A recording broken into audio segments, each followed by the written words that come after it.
Assalamualaikum warahmatullahi wabarakatuh. Perkenalkan, nama saya Francisca dengan NIM A4202021 dari kelas A Praktikum Anatomi Fisiologi Manusia. Di sini saya akan menjelaskan definisi dan fungsi otot, jenis-jenis otot, karakteristik otot, dan memperagakan sifat kerja otot. Simak penjelasan videonya berikut ini. Tubuh manusia tersusun dari sistem-sistem yang sangat kompleks. Salah satu sistem yang menyusun tubuh manusia ialah sistem otot atau muskulus. Jadi otot itu berasal dari bahasa Latin myo atau musculus yang merupakan jaringan tubuh yang mampu berkontraksi dan sebagai alat gerak aktif. Jadi aktivitas dari otot itu sendiri dipengaruhi oleh stimulus dari sistem syaraf. Fungsi dari otot itu sendiri yaitu sebagai pergerakan yang aktif. Yang kedua, dia sebagai penopang tubuh dan mempertahankan postur dan juga mempertahankan panas tubuh.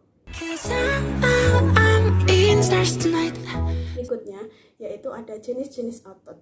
Yang pertama ada otot polos. Jadi otot polos ini tersusun dari sel-sel otot polos dan tidak mempunyai garis yang melintang.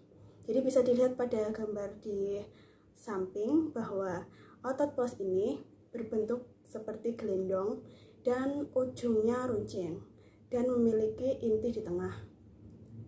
Otot polos ini terdapat pada seluruh tubuh manusia, salah satunya pada dinding usus, saluran empedu, uterus, dan juga ureter.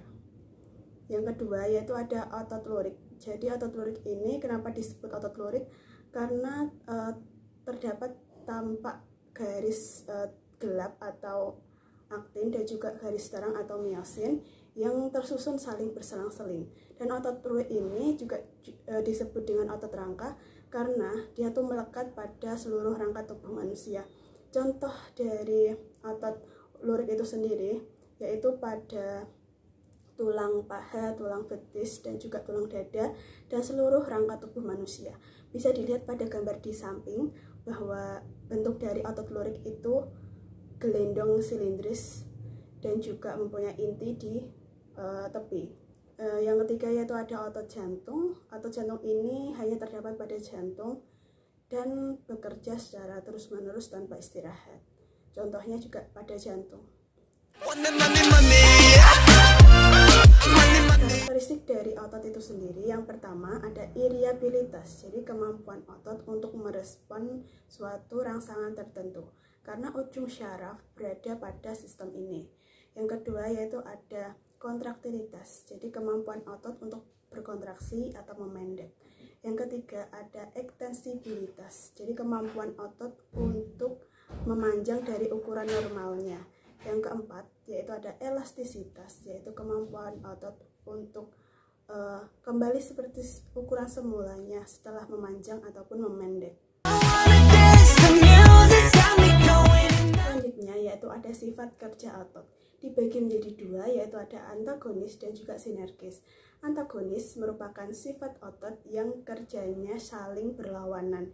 Jadi misalnya satu otot itu kerjanya kontraksi, maka otot yang satunya akan berelaksasi. Begitupun sebaliknya, jika otot yang satu berelaksasi, maka otot yang kedua akan berkontraksi.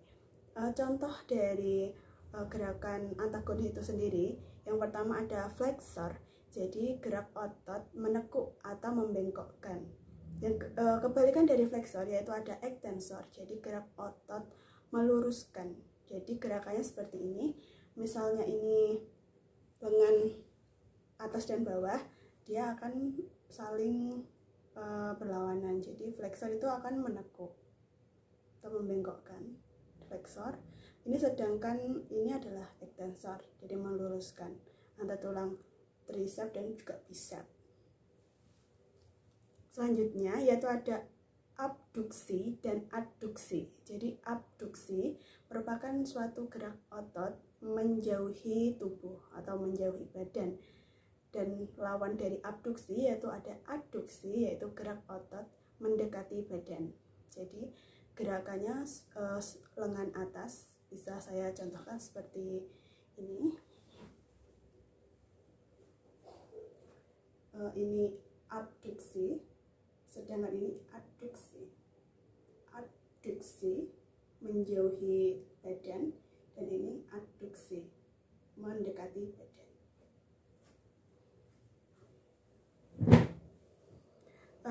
Gerakan selanjutnya yaitu ada elevation dan depressure.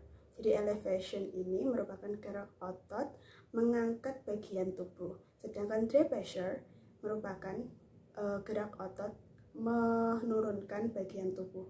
Contohnya pada tulang belikat yang diangkat ke atas dan juga tulang belikat juga yang diturunkan ke bawah. Contoh gerakannya seperti ini. Elevation, dia akan mengangkat bagian tulang belikatnya ke atas seperti ini, dan depressure, dia akan menurunkan tulang belikat ke bawah seperti ini. Gerakan selanjutnya yaitu ada supinator dan juga pronator. Jadi supinator itu gerak otot dengan memutar lengan sehingga telapak tangan menghadap ke atas. Sedangkan pronator merupakan gerak otot memutar lengan sehingga tulang telapak tangan menghadap ke bawah. Jadi kalau supinator, dia akan menghadap ke bawah, ke atasnya. Supinator semula seperti ini, supinator ke atas, ya, menghadap ke atas. Sedangkan pronator, dia akan menghadap ke bawah, jadi seperti ini. Pronator. Sifat otot yang selanjutnya yaitu ada sinergis. Jadi sifat otot ini bekerja saling searah atau tidak berlawanan. Jadi misalnya otot-otot ini nantinya berkontraksi bersama dan juga relaksasi bersama. Contohnya pada lengan bawah, yaitu antara pronator teres dan juga pronator quadratus. Jadi pada lengan bawah ini terdapat suatu otot, yaitu pronator teres yang dekat dengan lengan bawah bagian atas, dan juga pronator quadratus yang dekat dengan telapak tangan.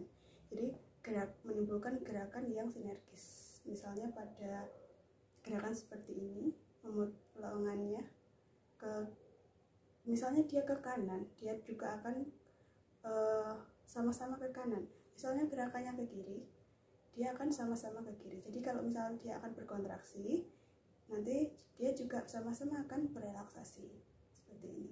Gerakan pronator.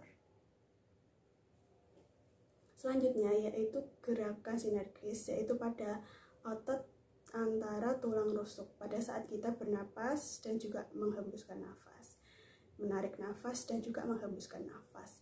Jadi gerakannya seperti ini. Pada saat kita bernafas, otot antar tulang rusuk ini akan sama-sama berkontraksi. Jadi saya akan mempraktekkan. Pada saat menghembuskan, otot antar tulang rusuk ini sama-sama berrelaksasi.